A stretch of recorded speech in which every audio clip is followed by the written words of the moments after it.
So we're moving on to our strap. Now I don't have a piece of this faux leather that's the right length for my strap, so I'm going to have to join two pieces together. I'm making a 3/4 inch strap, so my strap panel is 3 inches wide.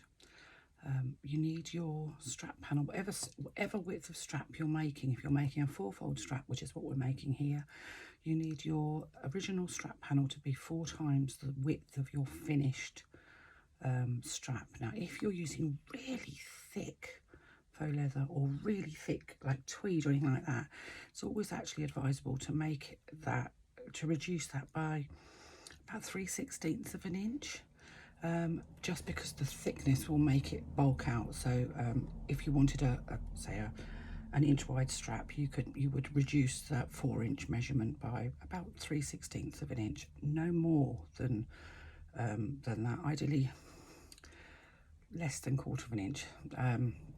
It's a sort of a scant 1/4 of an inch, if you like.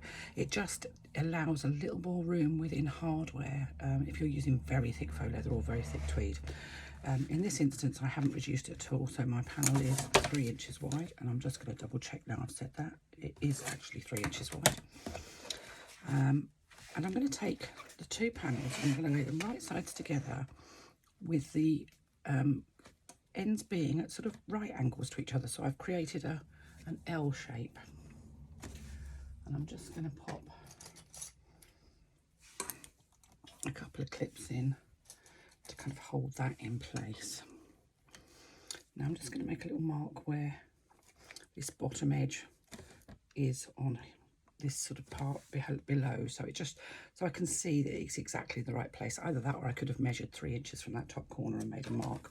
It's just basically trying to make sure that I get exactly the right angle. So I'm using my ruler and I'm going to mark a line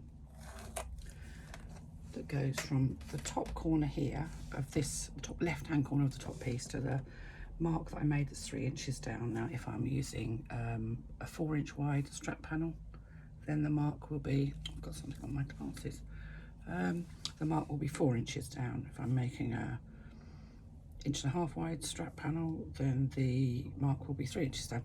It's kind of it's just kind of, it depends on what size strap you're making. So once you've got that in place, let's just pop another couple of clips on just to make sure it stays where I want it to be. We're just going to stitch down that line that we've made to join these two panels together. I'm just back stitching a couple of stitches at the beginning.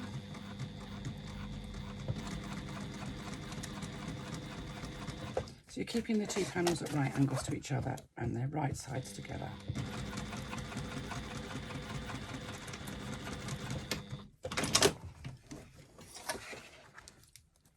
And remove your clips, and we're going to trim off that excess, leaving approximately 3/8 of an inch of a seam allowance. So there we go. I can open that up and you can see that that's joined our two pieces together, but it is quite bulky. So what I'm going to do is I'm going to open that seam allowance on the back. If you're using fabric, you can press that open. And I'm going to just top stitch down either side of that join that I've created to hold that seam allowance open. So why do we do it at an angle like this? Aren't we making things more difficult for ourselves? We do it at an angle so that we can, A, it looks better, and B, it reduces the bulk in the strap, because as we fold the strap in a 4-fold strap, this seam will be almost spiraling around, so we don't get one place where we've got a huge amount of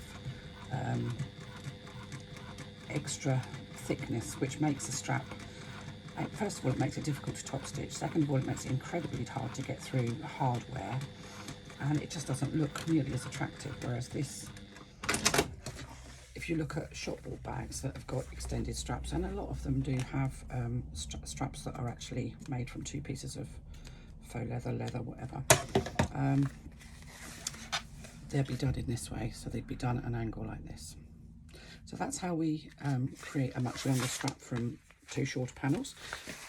And I'm just going to go and make some marks, and I'll be back to show you how to make our strap. Let's have a look at straps. Now, as you can see, I've got a very short strap here, but it's just a lot easier on my table here to use a considerably foreshortened piece of strap of fabric to show you how I make a strap. So we're going to do a 4-fold strap, and however wide you've done your strap panel, whether that's 3 inches because you're going to make a 3/4 inch strap, or 4 inches because you're going to make a 1 inch strap, it's your choice. You're going to do a line centrally from short end to short end. So this is a 3-inch panel, so that's 1.5 inches from the side. I'm adding a little bit of double-sided tape just either side of that line. Now I use 1/8 of an inch double-sided tape, which I buy from eBay. It's used in mobile phone manufacturing apparently. It's not designed for sewing. If you sew through it, you will gum up your needle, but because it's 1/8 of an inch wide, I can put it places, and I can literally put it outside of my seam where I'm going to actually be stitching. If you plan on using a thicker or wider one and you think you might be stitching through it, then you will need to buy something like Collins tape, which is designed for quilters and can be stitched through. Gumming up your needle, it means you end up with skip stitches. It's just generally unpleasant. You can actually clean your needle off with a little bit of acetone, nail varnish remover, white spirit, or any of those, but it's just a pain in the neck to do. So I've just taken the tape off of one side of my piece of double-sided tape on one side of that line, and I do it one side at a time, because if I try and do it both sides at a time, I end up stuck to it. I'm not very good with double-sided tape. I can see it's got a function in bag making, but I don't actually enjoy using it. So I'm just going to fold that raw edge into the center line that I made, just pushing it down so that double-sided tape grips onto it. Now, some double-sided tape isn't as sticky as this is, and you may find that you need to put clips on as well, just to make sure that everything stays put. That also will depend on the springiness of your faux leather, because some faux leather, it kind of resists being folded. So some very thick faux leather, or the sort of marine quality heavy duty stuff, will kind of almost resist the fold. So take your second raw edge, push it into the middle, and what you want is for it to butt up against the raw edge of the first side that you pushed over. Now, if you've cut with a rotary cutter, then you should get a really neat line in the middle, just like almost like a cut line. And you can see there that there is a line, but it is minimal, and actually, because this is patterned, it's almost kind of disguised. But if I push it like that, you can see that the line is there. If I just fold it out, but they're butted up together. So now, if you're using fabric for your strap, you probably won't need the double-sided tape. You would always want to interface your strap with a woven fusible interfacing before you do anything, and you can make those folds and press them in place, because obviously you can press cotton, you can't press faux leather. So let's just, with that seam or that join that we've got, we're going to fold it in half so that that seam disappears into the middle of our strap, making sure that these two folded edges sit nicely together.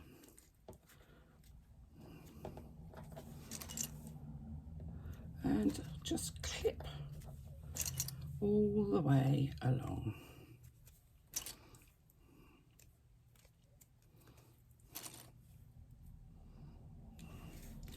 And you're going to do that for the entire length of your strap.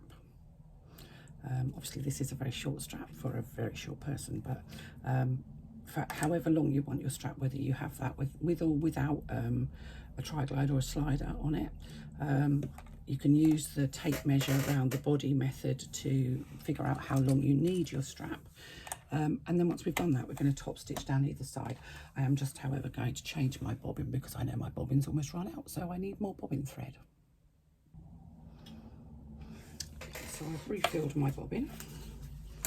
and I have my strap, and this is obviously the longer version. So I'm going to start by stitching down the side where that open fold is.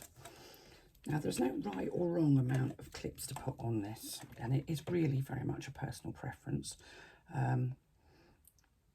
I'm actually going to stitch twice down this because I like to do 2 lines of top stitching, as you've already figured out, most of you that know me well. So I'm going to start at one end, and I'm just going to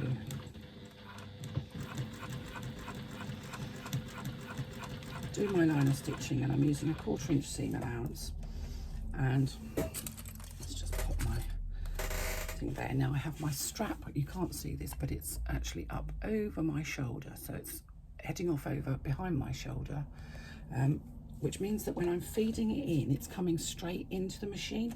If you have your strap coming in from the side because it's trying to avoid your body, you're never going to get a straight line of top stitching down the strap. I also use my fingers, one either side, to help me keep my stitching straight. I like to try and use a nice even stitch speed. Obviously on this first side where you've got the clips, you are going to have to stop and start to remove the clips.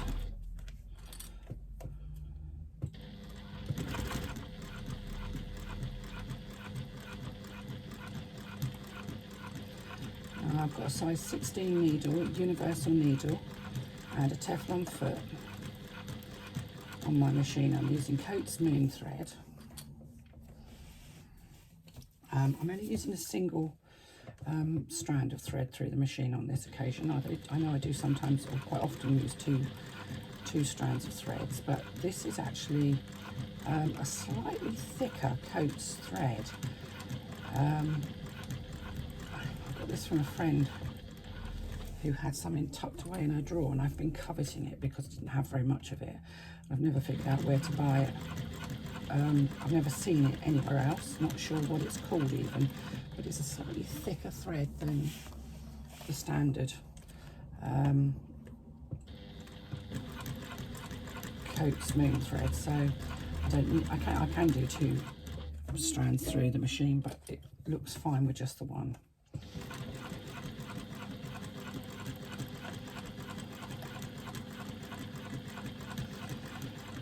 I filled my bobbin up before I started this because there's nothing worse than playing bobbin roulette when you're doing strap top stitching, because it just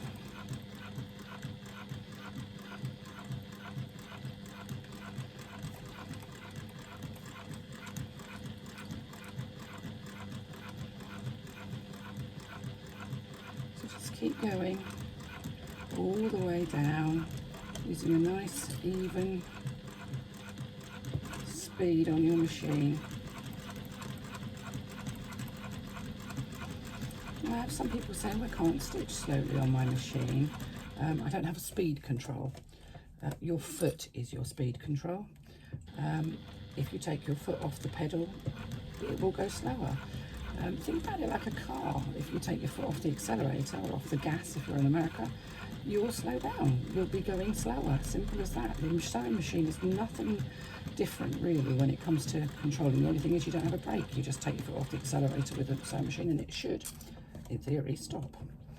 Now when you get to this bit where you've got that join, if you've got a join, you might need to use a hump jumper, so something behind your presser foot to make sure that your presser foot stays level.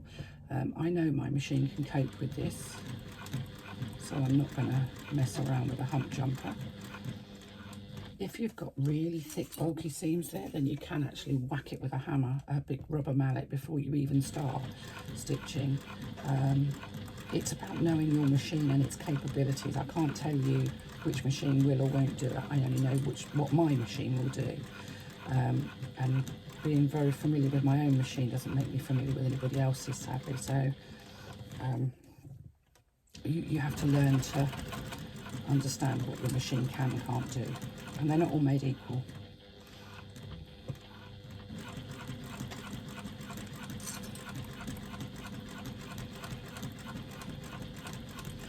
Now we're going all the way down. I'm sure this is far too long a strap. I haven't actually measured it. So I've probably top stitching about 20 inches more than I need to, but we'll see. Made a slight faux pas in as much as I thought I'd make it long enough to do an adjustable strap, and then discovered that I actually don't have a slider to put on in a 3/4 inch strap. So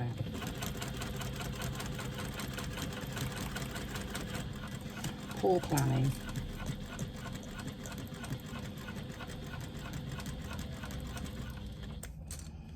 You can see I just keep my fingers either side just to act as a seam guide, and it just kind of holds everything in place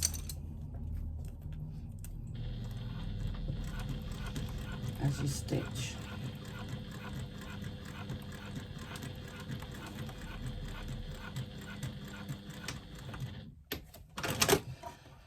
So there we are, back to the other end. Let's just get rid of the end bits.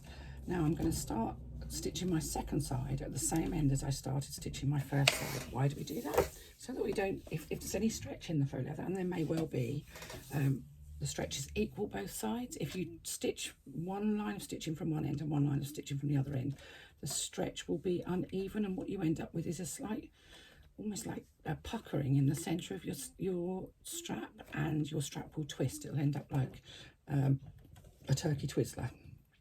For those of you who don't know what turkey twizzlers are, Google. I think they're a fairly British phenomenon. So I'm going to go down the second side, again using a 1/4 inch seam allowance, nice even stitch speed, using my fingers either side to guide my strap.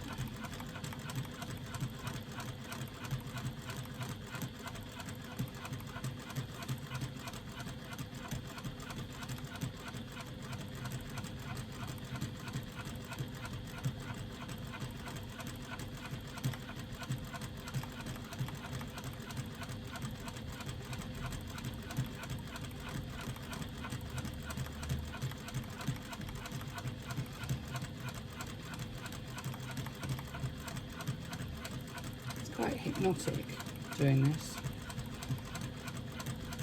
I will admit that I generally do it a lot quicker than this, but I don't want to scare you.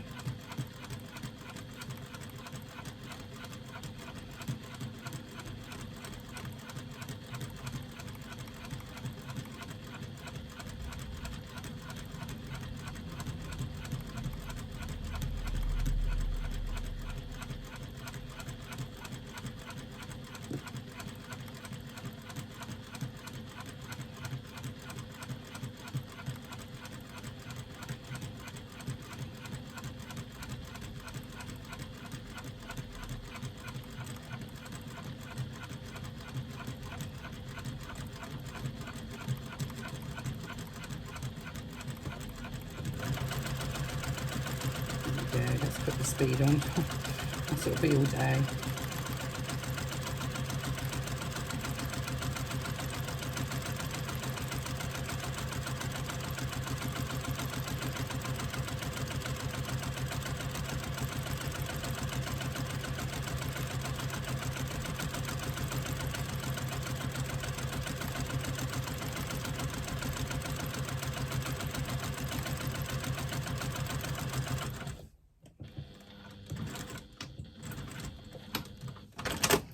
And there we are. Our strap has now been stitched at a 1/4 inch seam allowance down both sides. Now I'm going to go back and I'm going to do a further line of stitching on both sides, so that I've got stitching at 1/8 of an inch. That's not essential, that's just my own personal preference. So I'll pop back to you once I've sorted that out and show you about hardware.